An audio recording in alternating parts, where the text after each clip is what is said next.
Selamat datang kembali buat kalian yang setia dengan cerita Battle Through the Heavens versi novel. Udah tau lah ya, kalau video ini berisi spoiler season yang belum rilis. Ilustrasi dalam video ini gak akan sama dengan ceritanya. Kalian bisa merem dengerin ceritanya dan mulai berimajinasi. Gak usah lama-lama lagi, kita lanjutkan ceritanya.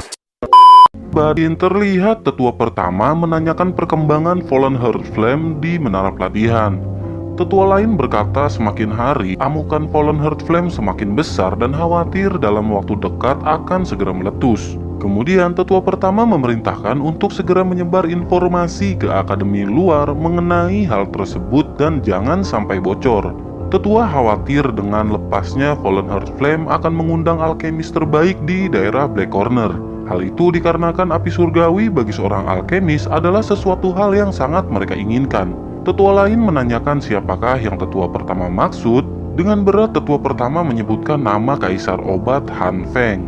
Sebagai seorang alkemis, Han Feng memang bukanlah tandingan bagi Akademi Jianan. Namun, yang ditakutkan adalah relasi dari Han Feng sendiri. Seorang alkemis tingkat 6 pasti akan sangat disegani dimanapun ia berada, dan pasti dengan mudah Han Feng meminta bantuan orang kuat untuk menyerang akademi. Semua tentang Xiaoyan kepada tetua pertama yang membuatnya terkejut.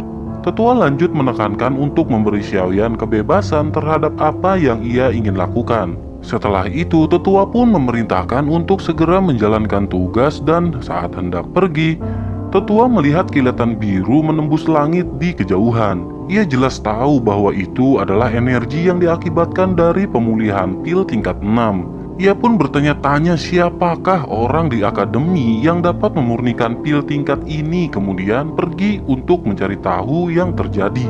Di sisi lain, wilayah Black Corner Region, ternyata Han Feng dengan spiritual yang kuat dapat merasakan adanya pemurnian pil tingkat 6 di hutan Akademi Jianan. Ia mengira bahwa itu adalah tetua Hao yang berhasil sampai ke tingkat 6. Ia bermaksud untuk di wajahnya. Xiaoyan segera meminta Yao Lao untuk masuk ke dalam cincin dan beristri jahat. Yao Lao hanya tersenyum mengingat baru kali ini ia memurnikan pil tingkat 6 dengan waktu yang sangat lama.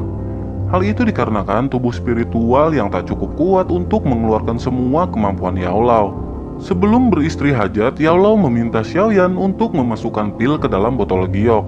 Xiaoyan pun menurutinya, namun saat hendak diambil, pil menghindar pergi ke samping Yao Lao.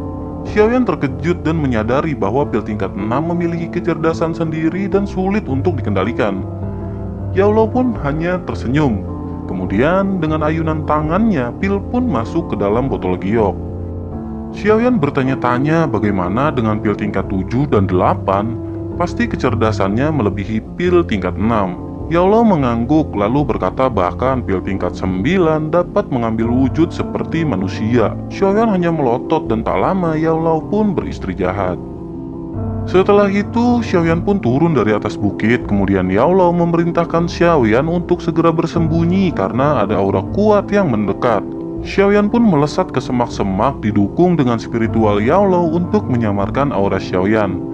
Tak lama muncul sosok berjenggot putih di atas ban Xiaoyan yang sangat marah. Kemudian Xiaoyan menanyakan bukankah Xiaoli berada di Jiama dan mengapa ia berada di Akademi Jianan. Xiaoyu berkata bahwa 2 hari lalu tiba-tiba Xiaoli muncul di gerbang akademi dan meminta seseorang untuk memanggil Xiaoyu. Setelah bertemu, Xiaoli hanya mengucapkan bahwa telah terjadi sesuatu pada klan Xiao kemudian jatuh pingsan.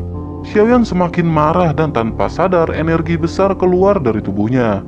Sun Huyan segera memeriksa keadaan Xiaoli yang memang mengalami luka dalam cukup parah, kemudian memasukkan pil ke dalam mulutnya. Tak lama Xiaoli pun batuk dan bangun, kemudian Xiaoyan menghampirinya. Ia berkata setelah 3 bulan lamanya, jika bukan karena binatang ajaib yang membawanya, pasti ia akan sampai dalam waktu 1 tahun ke Akademi Jianan. Xiaoyan pun segera menanyakan apa yang terjadi dengan kakak pertama dan klan Xiao kepada Xiaoli. Seketika wajahnya menjadi muram dan dipenuhi dendam serta kesedihan. Xiaoyan lanjut bertanya apakah tindakan ini adalah ulah dari Misty Cloud. Setelah menarik nafas, ia bercerita bahwa semuanya aman setelah 2 bulan kepergian Xiaoyan ke Jianan. Namun semua berubah.